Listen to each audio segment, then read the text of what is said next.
I want to talk about two laws and two lawsuits.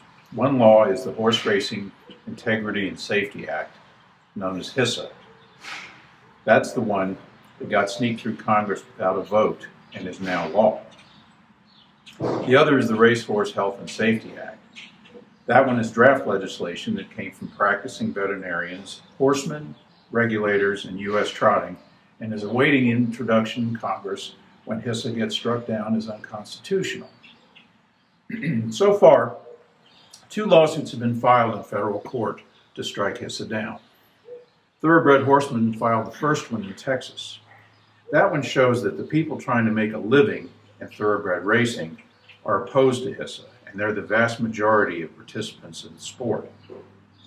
The people pushing HISA are a small elite minority. 5 states filed the second suit in Kentucky, and state racing commissions, U.S. Trotting, the Hanover Shoe Farms, and 2 Native American-owned tracks are also plaintiffs in the case. If either or both of these cases is successful, HISA will be off the horizon at last.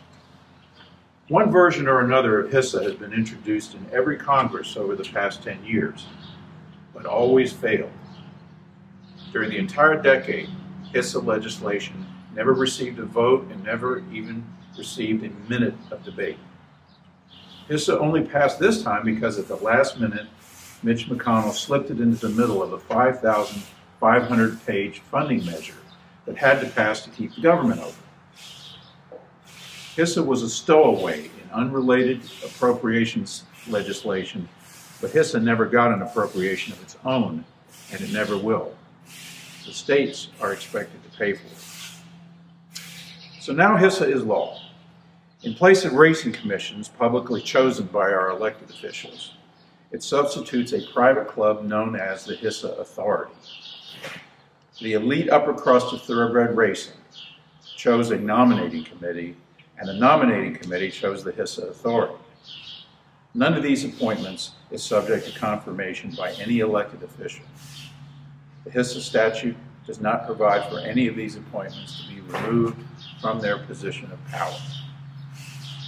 HISA requires everyone in the United States who wishes to participate in racing to agree to be subject to the authority, so get ready to submit.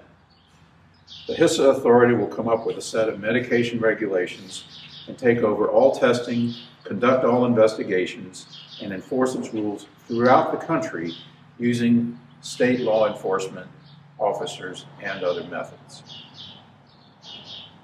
HISA only mentions thoroughbred racing, but harness racing can be brought under its jurisdiction at the discretion of the state racing commissions. Everyone agrees that the racing commissions will all eventually throw us in, rather than trying to regulate harness racing separately. There has been talk of modifying HISA to make it work better for harness racing.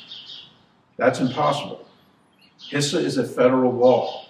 It says what it says. Everyone in harness racing needs to know that HISA is not subject to negotiation. The state racing commissions have been shoved aside. A private club is going to dictate to us what the medication rules are, and it is going to enforce them. The only ways to correct this are repeal by Congress or invalidation by the courts. I think that we will win in court. HISA is unconstitutional. In fact, as long ago as 2015, the Congressional Research Service, which Congress maintains to give independent legal advice to legislators, enumerated 5 different ways that this law is unconstitutional. The sponsors of the bill, however, were beholden to the Jockey Club. They ignored the warnings, and ultimately HISA got rammed through in the dark of night.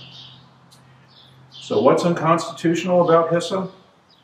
Basically, the Constitution forbids Congress to shove state governments aside, set up a private club, give it governmental powers, allow the club to pick its own members, insulate them from all accountability to elected officials, let them rule over the rest of us, and then send the states the bill for the entire adventure.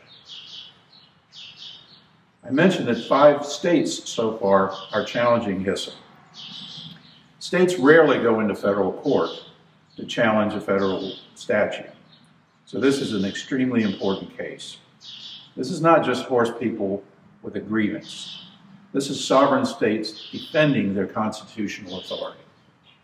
If the courts overturn HISA, are we back exactly where we were before? No.